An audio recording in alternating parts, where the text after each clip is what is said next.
In every trial, our hearts will sing. You hear the cry of those who pray. 안녕하세요. 청소년 매일 성경 묵상을 돕는 묵상 가이드입니다. 함께 읽고 나눌 말씀은 역대하 18장 28절에서 19장 11절까지 말씀입니다. 여러분은 살아가면서 좋은 사람이 되고 싶은가요? 아마 대부분 그럴 것입니다. 착하고 친구들에게 잘해주고 갈등을 피하고 모두와 평화롭게 지내고 싶습니다. 오늘 주인공 여호사밧이 바로 그런 사람이었습니다. 그는 유다 왕이었지만 나라를 잘 다스려서 백성들에게 인정을 받았고 무엇보다 하나님을 잘 섬기려고 노력했던 왕입니다.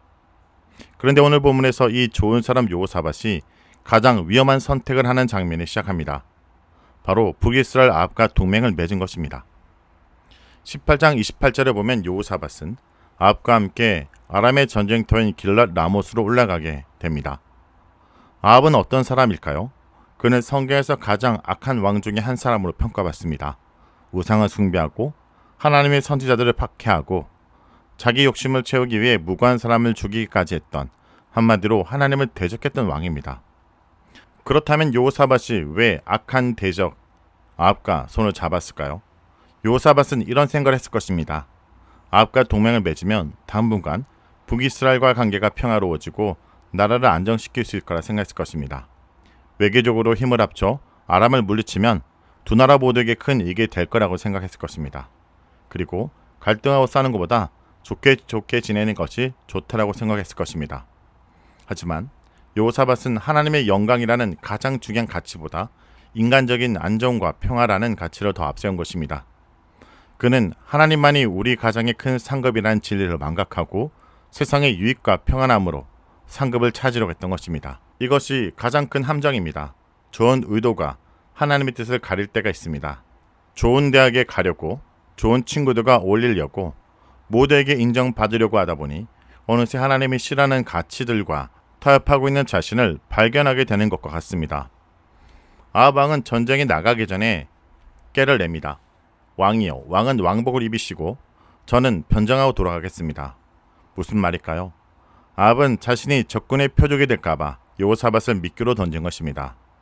이 장면이 우리에게 충격적인 진실을 보여줍니다. 죄와 타협하면 결국 나 자신이 위험에 처해진다는 것입니다. 아합은 여호사밧의 목숨을 이용해 자신의 생명을 구하려고 했고, 여호사밧은 그 사실을 알았는지 몰랐는지 왕복을 입고 전장 한가운데 놓이게 됩니다. 여러분, 왕복을 입은 여호사밧은 적군의 유일한 표적이 되었습니다. 그리고 여호사밧이 위기에 처했을 때 할 수 있는 것은 소리치는 것뿐이었습니다. 이것은 살려주세요 라고 외침이면서도 동시에 하나님, 제가 잘못했습니다 라는 회개의 외침이었을 것입니다.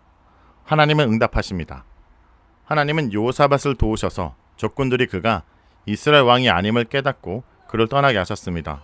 여호사밧은 살았지만 자기 꾀에 넘어가지 않았던 아합 왕은 어떻게 됐을까요? 우연히 할을 당긴 자에게 맞아 죽게 됩니다. 아합은 변장했지만 하나님은 그의 생명을 거둬가셨습니다.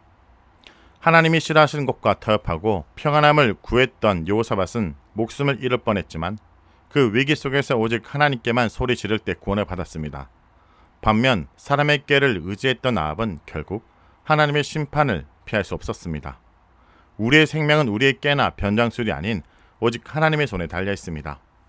전쟁에서 기적적으로 살아남은 여호사밧은 예루살렘 궁으로 돌아옵니다. 그런데 그를 맞이해주는 사람은 바로 선견자 예후입니다. 예후는 여호사밧에게 팩폭을 날립니다. 왕은 살았지만 그의 행동에는 하나님의 진노가 임할 수밖에 없다는 것입니다.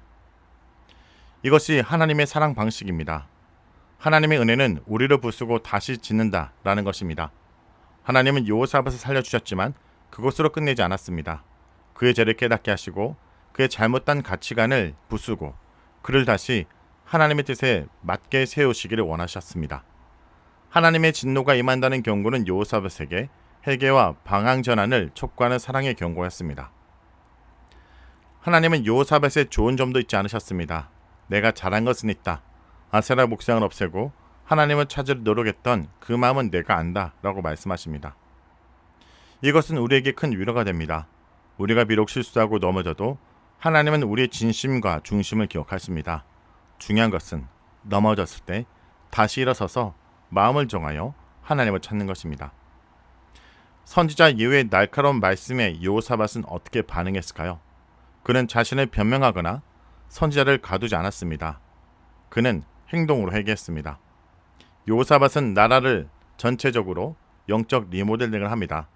자신부터 다시 시작합니다. 왕궁에 가만히 앉아있지 않고 브엣사바에서 에브라임 산지까지 직접 다니면서 백성들을 하나님께 돌아오게 했습니다. 재판관들을 세우고 레위 사람들을 세워 백성들이 하나님의 율법을 따라 살도록 했습니다. 재판관들에게는 너희 재판하는 것이 사람을 위해 할 것이 아니라 여호와를 위해 할 것이라고 가르쳤습니다. 여호사밧은 선한 사람이 되는 것에 만족하지 않고 하나님의 사람으로 바로 서는 것을 선택했습니다. 그는 세상과 타협하는 선택으로 인해 큰 위기를 맞았지만 하나님의 은혜와 말씀으로 인해 다시 회개하고 그의 삶과 나라의 방향을 하나님 중심으로 완전히 전환했습니다. 여러분, 여러분의 삶의 방향은 어디를 향하고 있습니까? 잠시 평안해 보인다고 혹은 다들 그렇게 산다 해서 하나님이 싫어하시는 아합과 손을 잡고 있지는 않습니까? 하나님은 여러분이 넘어져도 괜찮다고 말씀하십니다. 중요한 것은 위기에 처했을 때 하나님께 소리 지르고 날카로운 말씀 앞에 회개하며 삶의 방향을 다시 하나님께로 돌리는 용기 있는 결단입니다. 말씀을 놓고 기도하겠습니다. 주님, 저희도 여호사밧처럼 좋은 사람이 되고 싶고 평화롭게 지내고 싶은 마음에 때로는 주님을 미워하는 앞과 같은 세상의 가치와 유혹, 친구들과 위험한 타협을 했음을 고백합니다. 주님, 당장의 평안함과 이익 때문에 영적인 왕복을 벗어버리고 제 길로 나아가랬던 저희 어리석음을 용서해 주옵소서. 주님, 또한 저희가 영적 위기에 처했을 때 여호사밧이 소리 질렀던 것처럼 저희도 주님께 소리를 지를 수 있는 용기를 허락하여 주옵소서. 저희의 완악함이 아닌 오직 예수 그리스도의 십자가 은혜만이 저희를 구원한다는 진리를 굳게 붙잡게 하여 주옵소서. 주님, 선견자 예후의 날카로운 말씀처럼 저희 죄를 깨닫게 하시는 성령의 음성을 듣게 하여 주옵소서. 저희 삶을 살으신 것으로 만족하지 않고 저희 삶의 중심과 가치관이 깨트리고 마음을 정하여 하나님을 찾는 자가 되게 하여 주옵소서. 예수의 이름으로 기도합니다. 아멘. Those who worship, those who see, find their strength where you will meet.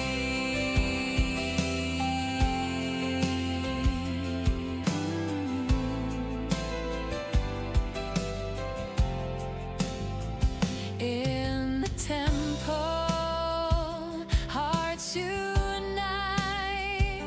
we lift our hands.